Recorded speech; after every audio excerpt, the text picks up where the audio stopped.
Hey y'all, welcome back to the B Channel podcast where my objective is to bless, edify, and encourage others to live their best lives. Today's episode is entitled Journey to Forgiveness, and my guest is Nanci Lamborn. Please introduce yourself to the audience. Hi, thanks for having me. It's such an honor. My name is Nancy, and I live in Georgia. And currently, I'm in full time ministry. I'm an ordained minister of inner healing and deliverance. I'm also a licensed chaplain, and I've been doing this for about 7 years now. It's what I do now full time. Basically, it's just kind of a voluntary basis. And my story actually is what led me to this ministry that I'm in now. I was raised in a family where there was abuse going on behind closed doors. And the biggest part of my story is that my mom was aware of what was happening and didn't help me, couldn't help me, blamed me, chose to ignore it. There's a lot of people that have the story of someone in their family that was inappropriate, but we don't often talk about the moms who knew or should have known and stood by and didn't lift a finger to protect or stop it.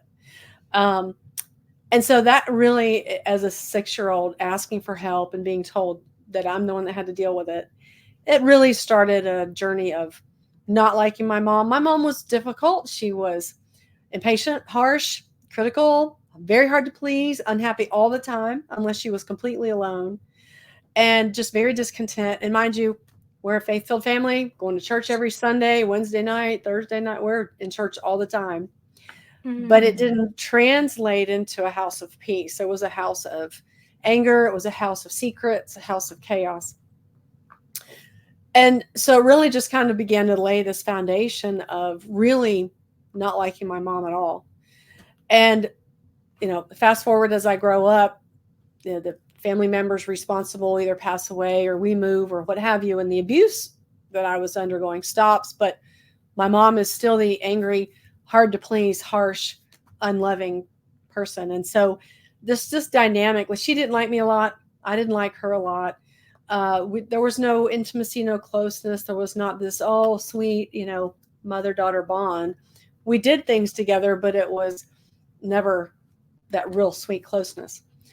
So fast forward through a life of really bad choices and domestic violence and other things. Um, the Lord orchestrated a mentor for me to walk me through what I now know is called inner healing. Never heard of it, thought it was bizarre. But after spending some time with me, this mentor had begun to peg the source of my anger in life. I was angry at everything, everyone, all the time, offended just constantly. If I was awake, I was offended. And Mm. I never would have connected that offense to this hatred of my mom and this bitterness and resentment I had towards her. Um, but the Lord connected it, obviously. And so my mentor sat with me and we did what's known as the empty chair exercise. I'm not sure if you've heard of that, but the concept is you imagine that the person you're angry with or who has offended you or harmed you is sitting right in front of you, and you speak as if they're right in front of you after you've named, we had a list of every offense. She forgot me here and it made me feel this way, and she blamed me for this and it made me feel that way, and she judged me, all the page after page after page of a lifetime of things. But then you speak it out in forgiveness. It's this gentle process towards forgiveness, and you're forgiving. Mom, I choose to forgive you for forgetting me at band camp, and I forgive you for how embarrassing that was for me. Mom, I forgive you for blaming me for what Uncle Jack did when I was 6. And I forgive for you for the shame that put on my life. Mom, I forgive you that you were angry all the time and then I could never please you. So you're saying these things that are true and you're naming your emotions, and it's really powerful. Um, is very, emotional. A lot of crying needed to happen right as I'm getting all of this stuff out that had been buried for decades. And so that took about 2.5 hours the first time with this mentor of mine. But what was supernatural is that 2 days later, I went over to my mom's house to visit. I went over every week or two, just kind of an obligatory show up, get mad, and leave process. But when I walked in the door and saw her, like everything had changed for me. There was this sudden shift of, oh my goodness, like I'm not angry, I'm not bitter, there's no tension, I'm not irritated. I could just be there and be pleasant. And as I've written a book about it, in the book I wrote that her capacity to hurt me had actually vanished by my choosing to lay it down, to forgive it, to renounce the resentment, to break agreement with this lifestyle of resentment towards her. Um, it was a radical shift in my life. I wasn't expecting that at all. And I went back to my mentor later that night and I said, I don't know what that was, but I want all of it. Whatever this is, I want Mhm. all this. And so that really began a deep and immense, intense journey into studying everything I could get my hands on, certifications, programs, tools, ministries. I mean, I got it all. Um, and then just not much longer after that, I actually began to pursue ordination through this ministry. And then God called me out of corporate work, and I've been doing it for 7 years. So, what one of the most beautiful parts of the story is that about 2 years ago, I actually became my mom's caregiver. COVID had destroyed her body, and she couldn't even lift a pencil. And she'd been sent to a nursing home, and she got hurt there. And I knew if I left her there, she wasn't going to survive. And it was an easy choice for me to say, well, I'll just bring her to my house. And, thinking about the whole, I was about 46 years old when I finally laid down all the decades of the past. Um, and so this was only 2 years ago, 2.5 years ago, uh, where I said, yeah, I'll become her caregiver. And so looking at, the 40 plus years of hatred and resentment and all that just yuck and a complete disregard for her and just no relationship other than annoyance, for me to go from that to a caregiver of an obese, disabled, alcoholic, um, heavily medicated, angry person. um, and it was many ways it was beautiful. It was hard. It was very hard. She was detoxing while she was also recovering. Um, but it was an easy choice because I could honor her in this way and do the hard work because I had dealt with the hard stuff. Um, and she came into my home around the 1st of October of 2021. And by Thanksgiving, she was well enough to go home. She didn't want to do physical therapy I made her do, but she did it. And I fed her healthy food and all that. And she actually was the healthiest she'd ever been. Then she did pass away very suddenly about 6 weeks later. So we had Mm. this very, very short but very sweet season where we just got along.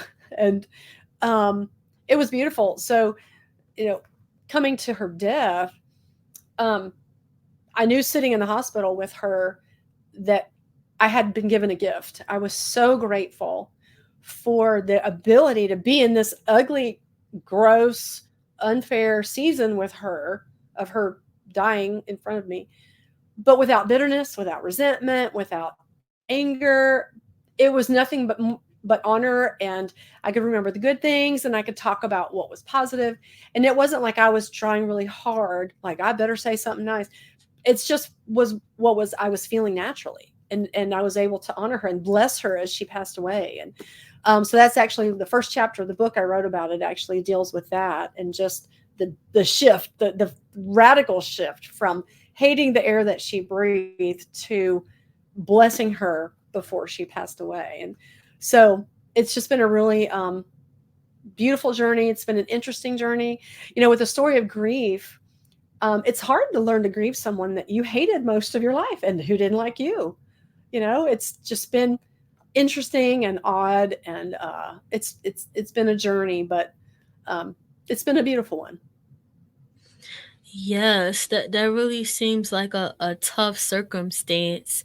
What would you say to those out there who would probably classify themselves as angry daughter? Yeah, Your book is called Angry Daughter. So what would you say to those folks out there who feel that way towards their yeah. parents? So no one ever told me that I didn't have to carry all the rage I carried. I thought it was normal. I'd seen it my whole life. My Mhm. mom was angry. Her mom was angry. This was normal. And we had never been in any sort of a community that challenged that as a normal. So, in our denomination, anger was fine. Don't go sleep with somebody, and don't do drugs. But anger, sure, if you're angry, well, that's just how you're made, kind of a response. Mm. But that's not true. And so my first comment would be that freedom from the underlying foundation of anger is available. It takes intentionality to be willing to unpack bags that you have buried in concrete and put in the bottom of the ocean so that you don't have to deal with them again, because that's where the healing comes from. Because I'm not angry as a lifestyle because what my boss did this week, or what my husband said this week, or what my kids did this week. This goes way back, and it's me seeing injustice as a young child. It's me knowing, like, this is wrong, but nobody's doing anything about it, and I'm not allowed to be angry about this. So I'm voiceless, and when we're voiceless, we get anger. Fear is often right behind anger. Anger is a good mask for fear. um, Mhm. Anger gives me power, right? If I'm the loudest one and the biggest one, then I'm going to win.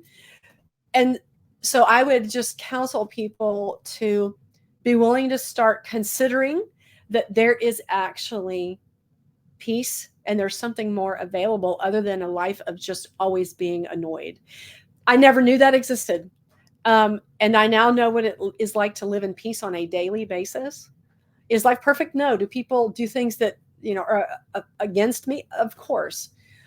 But I have learned what to do with that, how to deal with it, and I can leave it to the Lord and truly walk in a position of peace, even when circumstances aren't perfect. But I just want people to hear that there is more than just anger. Yes. I was watching a podcast this morning actually, and it was talking about anger. And they also said that, like you said about fear being behind anger, there also can be sadness.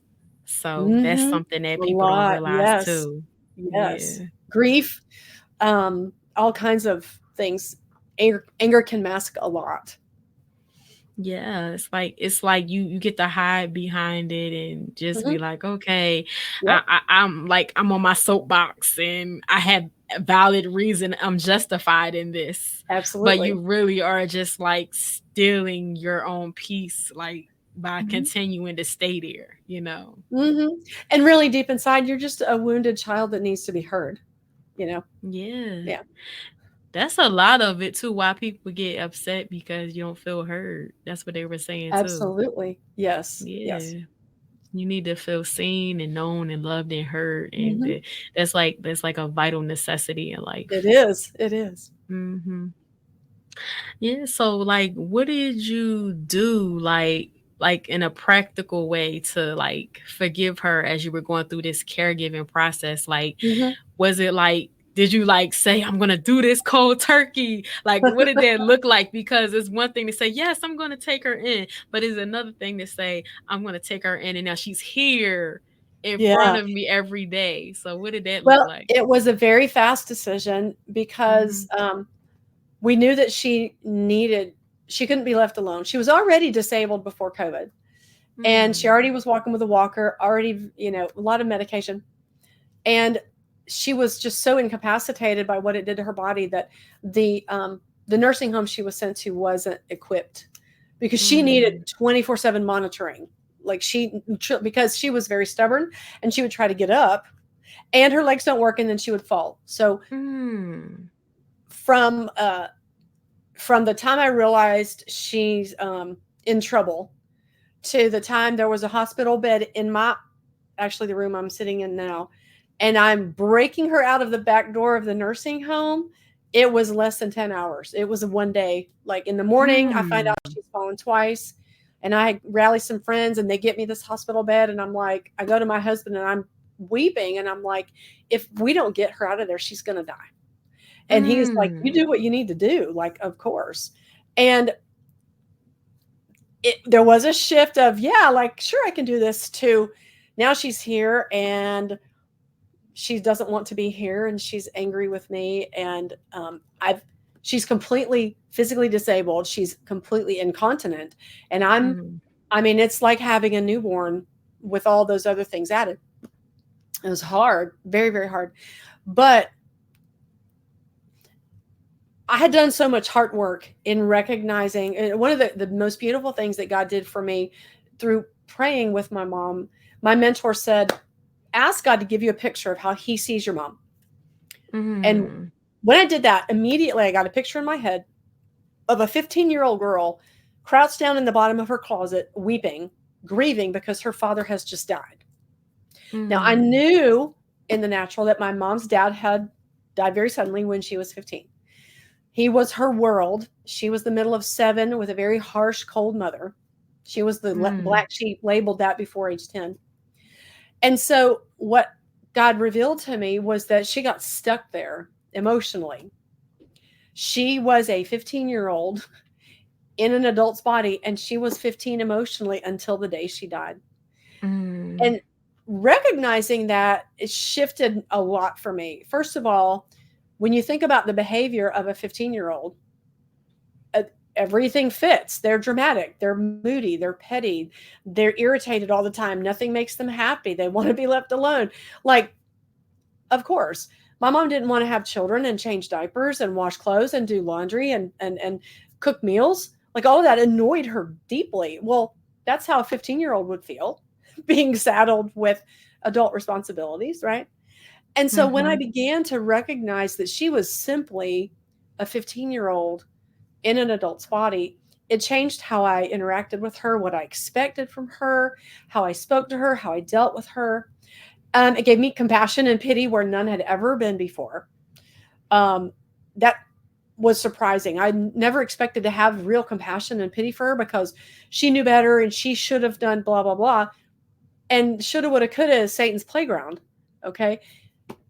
She was broken and she was stuck, Mhm. and it is what it is. And so I can learn to move forward knowing what I have here and not expect other mature, responsible, emotionally aware behavior. And so knowing that going into it, um, actually, it made it just, I won't call it easy, but it made it more, I guess, tolerable to Mhm. deal with her mood swings and whatnot, and to just respond with love and patience and compassion without getting mad and yelling at her and all these other things. Um,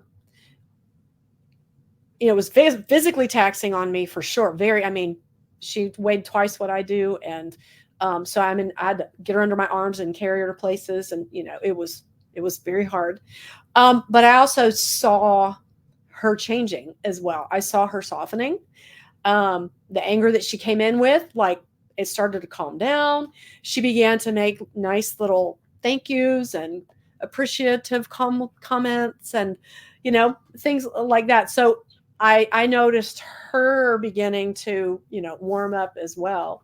And then she started to feel better because she had been an addict up until this point. We discovered this shockingly, finding alcohol bottles everywhere. And we, wait, what is this? Oh my gosh, makes sense now. She's an alcoholic. And so as she was starting to get sober, she started to get nicer. I mean, surprising, Mhm. right? So it was just a really beautiful transition. And that last 3 months, she was the healthiest she'd ever been that I'd ever seen her, emotionally, physically, all these Mhm. things. Yeah, it was great. That's beautiful, really, because those nursing homes are not really the best place for people because we had a similar experience with my dad, and he had fell a couple of times, and my mom was like, "Nope, we Yep. gotta take you out of here." And Yeah. it's like they really don't check on people enough and stuff like that. Yeah, they're So overworked, they're understaffed, they're underpaid, they're underappreciated. I mean, I understand, but they mhm. didn't know her, and Right.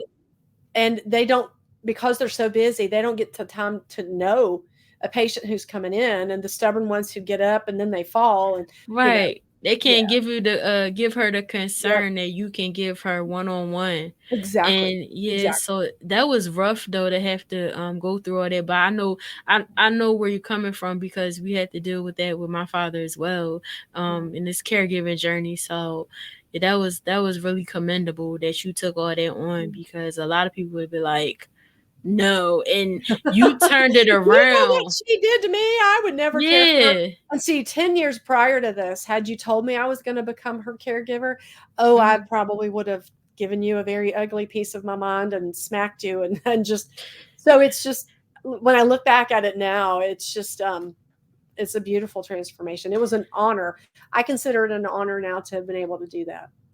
Yes, because at the end of the day, it's almost like it was kind of like a season of redemption because everything that Yeah. she didn't get to do, you got to do for her. Yep, absolutely. Yes. That's a really good point that it's the things I needed from her: compassion, pity, being seen, being heard, validation. Like, yeah, I was able to do that for her, what she couldn't do for me. So, yeah, it's a very, very powerful point. Yeah, that's just beautiful because a lot of people might be out there and they have parents and they're like, I don't know, I can't even say hi, let alone change them and take care Yep. of them. So Yeah. that's just powerful. And like, can you talk about the grief process and how the experience varies? Yeah. So, first of all, our family didn't grieve well as a family. If Mm-hmm. you were seen weeping at a funeral, you were being hysterical and something was wrong with you. There was a lot of judgment Mm. around healthy tears and emotion. And my mother didn't even weep at her own mother's funeral, Mm. maybe because she hadn't forgiven her. I don't know. But um, tears at funerals and sad events just weren't normal in my extended family, not just my nuclear family, but my whole extended Mm. family. So learning how to allow my body to release tears when necessary was a journey. I remember I wrote about this the first time it happened. I was like, "What is happening to me? Why are these? Why am I leaking? I don't understand." And you know, I'd seen someone that reminded me of my mom, and I'd never once in my life ever missed my mom ever, never. And I missed her when I saw this lady. And when I Mm. realized that, these tears, and I was like, "What is this?" And so it's been interesting to allow myself to, when I sense something tender coming. She was a what's the word? She was a concert pianist, and so we grew up hearing her practicing some of the most unbelievable piano songs just all day. I mean, it was in our house all the time.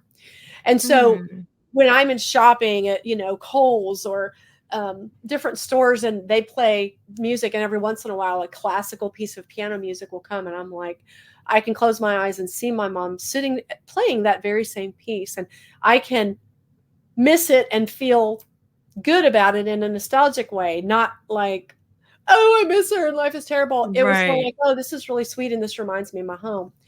But we've had other grief journeys in our family. I'm actually an identical twin. I was, What? yeah, and so we had the same journey happening.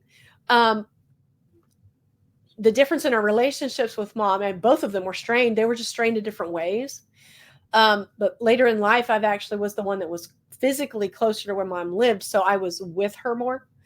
And Mhm. so I've been further on the journey of processing all of this than my sister has.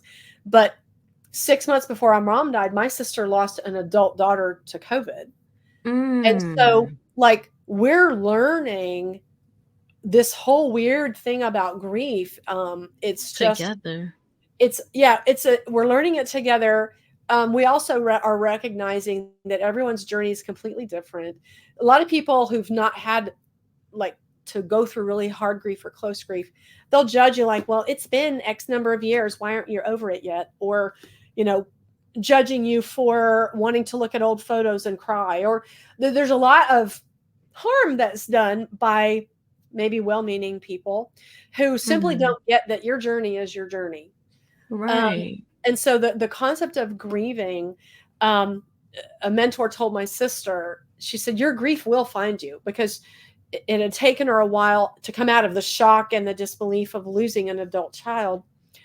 And so you don't cry yet because you're still like, did that really happen? And you're angry and all that. Mhm. But then when the well opens, it will open eventually, and it will find you. It may find you in a very awkward place, in the middle of a work Mhm. meeting, or in the middle Mhm. of a Sunday school. Let's Who knows, right in the middle of the Wendy's, like it was for me in the middle of the restaurant. It'll find you. Your grief will find you. Right.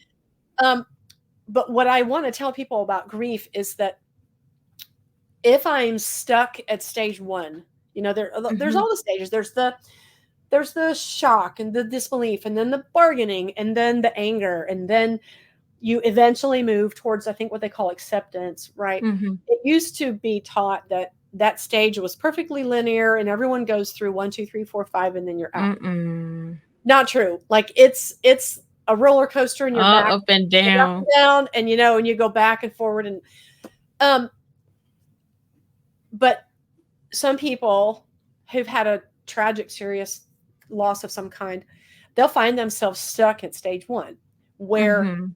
they're still wailing and weeping as they did on the casket 5 years ago. Mhm. And I think that's an indication that someone's got needs some spiritual help, some Mhm. deliverance of the spirit of grief, that's for someone to lay their hands on me and to release me to move forward. Okay. But if someone sees progress, Mhm. you're fine. Your progress is your progress. And I'm seeing, oh, like, yeah, there was a year I didn't get out of bed, but no, I'm out of bed now and I'm like getting back to work. Okay. Like, you're Yeah. progressing. You're still angry about the loss. That's fine. But you can see back on your own journey that you're moving forward. You keep moving forward. And, for some people, Yes. they're going to need a grief community around them. For some people, it makes it 1,000 times worse. I'm actually part of a national ministry called Never Alone Widows, and it's for Mhm. young widows with young children. And we bring these widows together, and they share their stories. Um, we see just dramatic healing that comes from, oh, well, that happened to me too. That sounds just like my story. I thought I was the only one. And so, community sharing grief for many people, they think it sounds terrifying, but it actually can be massively healing. It can move us forward. It creates new connection and relationship. And you just know that you're not doing this alone. We were never meant to feel these types of things alone. Um, Right. so I would always encourage people to try some sort of grief community, whether it's adults who've lost adult children, whether it's mothers they call it babies being born sleeping, where the baby was full term, but the baby did not survive at the birth, what have you. Mhm. Being in those communities can really help that healing journey for a lot of people. And if the first one you try doesn't fit perfectly, try something else. Right. That reminds me of this other conversation I had, and the lady said the same exact thing. People try to tell you that it's going to be a linear process of grief, Oh and that no, it's going to be it's like not. it's just going to happen in a straight line. No, it's going. Yep. You're going to go up and down and all And that's around. normal, and that's okay. Yeah. And then people would try to say mean, things and they mean well, but it's like, they're not letting the people have their own journey. And I Yeah. like what you said. It reminded me of that podcast again that the lady was talking about how emotions are an opportunity for us to connect with each other. That's what they Yes. offer. Love it. So Absolutely. yeah, instead of just shying away. Of course you're gonna need a Mhm. moment. Yeah. And then also the lady had said, I was talking to the lady and she said, in another conversation, she was saying that, maybe it's like you take it hour by hour, day by day, Yeah. week by week, month by month. Maybe I went an hour without having the tears, or maybe I That's went a day, okay. or maybe it was a week, but it's baby steps. That's right. And it's moving forward. And there a long time ago there was a book, and I didn't even read it. I didn't need to, but the title of the book was "All I Can Do Is All I Can Do, and All I Can Do Is Enough." I'm like, Right. that's profound. Yeah. If all I can do is an hour today, all I can do, but it's enough today. and that's okay. Yeah, that's what we have to realize too, because sometimes there's like a stigma, like you said, oh, it's been this many years and you should Yeah, be over that. yeah, Like, like you said, there's a distinction between are you still like crying profusely and just feeling yeah. sadness from time to time. So it's Right, like give right. people the space and the grace to do it how they're going to do it. Absolutely. Yeah. Yeah. That's really important though. And like also, I would just like you to plant a seed for the listeners, like anybody that's out there and they're wondering how do they forgive somebody, which Hmm. also, by the way, is going to make the grief process easier, like you said before Oh, when we yeah. talked. Absolutely. How do they go about doing that? Because before it's too late, or even if they passed on, how do they go Yep. about forgiving somebody? Just plant a seed and just something that Absolutely. they can take away from this entire Sure, conversation. sure. So, especially if, if you list out on a piece of paper what you know you need to forgive, and it's massive and it's huge, and it's like, I can't ever forgive that because it's so much. What I tell people to do is pick something else that's smaller, that hurt less, and that seems by scale easier to forgive. You know, if Mm, forgiving mom is like, I'll never forgive that because whatever. All right, let's put that on pause for a minute and let's think about someone we can forgive. My cousin who said something really hurtful to me last month at the reunion, and it was a mm, one time thing. And so, practicing this empty chair exercise, the first thing that we have to do is we have to be real without about how it made us feel. I get a piece of paper and I'm going to write down every emotion that I felt when she said this to me. I was embarrassed. I felt voiceless. I felt ridiculed. I felt powerless.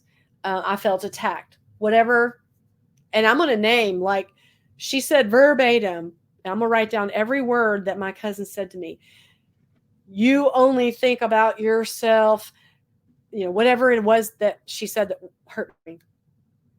So once I get all of that out and I've named it, I, in my mind's eye, I imagine that there's a chair in front of me and that cousin is sitting in it right here. And if I have to close my eyes to picture that, that's fine. But then I take my piece of paper that I have written and I speak to my cousin as if she's really there in person in the flesh. Mary Jo, I forgive you for saying to me in front of the whole family, you only think about yourself and whatever else she said. I forgive you for how embarrassing that made me feel. I didn't deserve that from you. It was wrong what you said to me. Mary Jo, I forgive you for the shame that you put on me doing this in front of everyone. That was inappropriate. We could have had a conversation in private. Like, I'm going to have a real conversation with someone who's imaginary in the chair so that I can get my side out. For some people, if it's hard to say the words, I forgive you, sometimes adding the words, I choose to forgive you, mm, helps, because forgiveness is a choice. It's not a feeling, it has nothing to do with, I'm ready to feel like forgiving now. We never are. I am choosing to forgive, and I name everything else that she made me feel. And then, ideally, I'm going to ask God to come in and I'm going to tear up my piece of paper that I just wrote, burn it, throw it in the trash, whatever. And I'm going to imagine that I'm giving the whole thing and her in her chair back to God. mm. I And I'm love that. releasing all of it, right? Depending on how far someone is in their faith journey, they can even, like, okay, God, now that I've given all this to you, what do you have for me? Because I need something. And whether he just Right. makes you feel peace, he opens up the Bible to you, scripture, whatever. Um, but when I'm willing to take that little step of just forgiving what the one time thing was last month that wasn't that big of a deal, pay attention to how you feel about her tomorrow. And when you see her next week at the next gathering, and, like, pay attention to your heart towards her. And you will be, oh my gosh, look at this. Like, I'm not even mad anymore. You'll see it. And so taking baby steps. We talked about baby steps with grieving. Baby steps with forgiveness is the same thing. I maybe with mom on my list of all the things, I can forgive most of what she said verbally, but when she decided to beat the snot out of me with this or whatever, like I'm gonna have to wait on that one. But let's start. Pay attention when I'm done with this forgiving process of how my heart feels. And this was what was so radical for me is my foundation of existence was offended anger at everything, everyone. And when I Mm. released her of that, it left every part of my life. It was shocking and so unexpected. And so I would challenge people to just start little and see what happens, and you will see the radical change. Yes, I feel like the overarching theme here is emotions can really like have a heavy impact on you and take a toll on you if Yeah, you don't deal with them appropriately or if you get the wrong messages about how to deal with them. absolutely. And So, some yeah. people say, well, I forgave her, but I don't have to talk to her. I agree with that. Now, forgiveness is not always reconciliation and relationship. If someone is toxic and harmful to me, I can forgive it in genuineness and be free of it without having Hmm. this rah, rah, rah behind it. But Right. sometimes, well, I forgave it, but I will never forget what she did to me. I'm still carrying the emotion. So if I have spoken forgiveness, but I have never dealt with the emotion that came from what happened, I'm only halfway done. And the emotion is what gets us Mm. stuck. So when I'm willing to name it Right. and release it, you know what? I am tired of this foundation of anger. I don't want to carry this anymore. It's not joyful, I want peace. I want to know Yeah. what peace is. So yeah. Yeah, it really poisons you like when you hold on to Oh the yeah. emotion connected to Absolutely. it. Yes. Yeah. That Yes. We just bitterness weren't is wired too to carry much. that. Yeah. Yeah. Yeah. That's just so deep, really. When like you think about how intertwined everything is, like it's Mhm. all connected. Yeah. So are there any projects that you are working on that you would like to share with the audience? Actually, and you're the first person that's asked me that. So this is the book, Angry Daughter, A Journey Mm-hmm. from Hatred to Love. I'm compiling a women's study around the book. And so Oh. I've organized the chapters to be kind of topical with each other, and I'm actually developing a 6-week Zoom online study for women that are like, okay, I think I'm ready to go on this journey, and we're just going to be really transparent with each other. And I've got group questions we're going to talk about. All right, we're going to read chapters 1, 7, and 14, and this is what we're going to talk about next week, so that people have somewhere, maybe for the first time ever, to come and talk about their mother wounds or their father wounds and start the Mm. process of healing. So I'm doing that. That'll be the next thing that I really like officially put out there. And I'm actually also working on a couples study about this whole the emotion thing and the lenses we bring into marriage. If you can imagine your kitchen table or your dining room table household as a child, all the things that went on there and things you picked up there, guess what? They're in your own kitchen and dining room today, and they're not all Mm-hmm. good. And so it's this concept of breaking down what did our families believe that was different, and how did your mom and dad argue, and how did your mom and dad argue, and how did that teach me to argue, and how is that creating conflict in the marriage? So that's there's a lot of work left to do on that, but I'm hoping maybe within Yes. a year I'm going to have that. It's called Lenses of Love is the name of it. It'll be a study, like a couple study, I um, love to deal that. with their stuff, because like you know our marriages were meant to be one of harmony and unity and peace, and not arguing over finances for the 100th time. So Yeah. there, and I've seen it healed in people, and I've seen freedom from it. I have walked in personal freedom from this kind of stuff. And so I just like I want the world to know that they can actually have a marriage that's in unity. That's beautiful though, because you know how many people go into marriage and they don't have those types of conversations in it, or Oh, maybe yeah. it's the first time that they're in a therapist's office on the couch and then they finally had those types of Yep. conversations. And Yeah. people really just need to like have those types of conversations, ask the questions, not like in a way where you're just it's a barrage or you're ambushing, but every now and then, Yeah. hey, so what Yeah. was it like for you when you were growing up? Yes. Like what kind of experiences did you have? What things did you witness, in your Yes. household? Like and it's like when you really think about that, all of that stuff, it might, like you said, it might be in the ocean under the concrete, but Yeah, it's going to it's come got up to come out. somewhere. Yes, yes, it is going to come out, and so I'm excited for people to go like, oh, you mean we don't really have to fight over how the dishwasher gets loaded? You know, like no, you don't.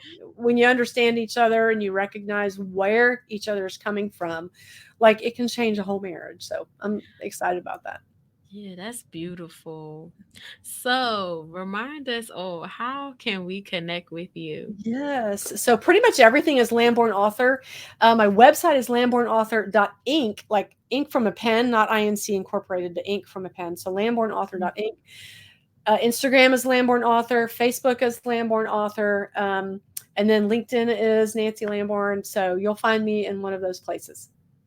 You said Nanci Lamborn Yeah, dot with an ink. I, Nanci Lamborn dot I or Lamborn Author dot ink is the name of my website where you can go read more about the book. And um, I have media kits there. And if someone wants to use a book club, use this for a book club. I have a book club kit. It's fun because I made a playlist for if there's a book club that wants to do this book together. There's a music playlist of music that's mentioned in the book, music from the eras that are listed in the book. That was really fun. So lambornauthor.ink is the name of the website. All right. Let's see. To purchase the book, visit Yes, lambornauthor.ink, beautiful. You y'all. got it. You got it. Yes, and just to reiterate, Instagram, Facebook, Twitter, or LinkedIn, you can find her either Lamborn Author or Nanci Lamborn at any of those Yep. places. All Very of the good. tea on Nanci will be in the description box below. So don't you worry if you are not watching and you're just listening to this podcast. Thank you so much for joining me today, Thank Nanci. you. I've loved the questions. It's been so good. Such an honor to chat with you. Oh, thank you so much. And everybody that's watching, thank you so much for tuning in, taking the time to watch this. If this was a Yes. blessing, make sure you share it with somebody you like, you leave a review, a rating. Let us know what you think about it in the comments below. Yep. And just if you want more content like this, be sure to follow me at B Channel 27 on all social media platforms. Thank y'all so much for tuning in, whether you watched or you listened. We really appreciate it. And peace and blessings until next time, y'all. Bye.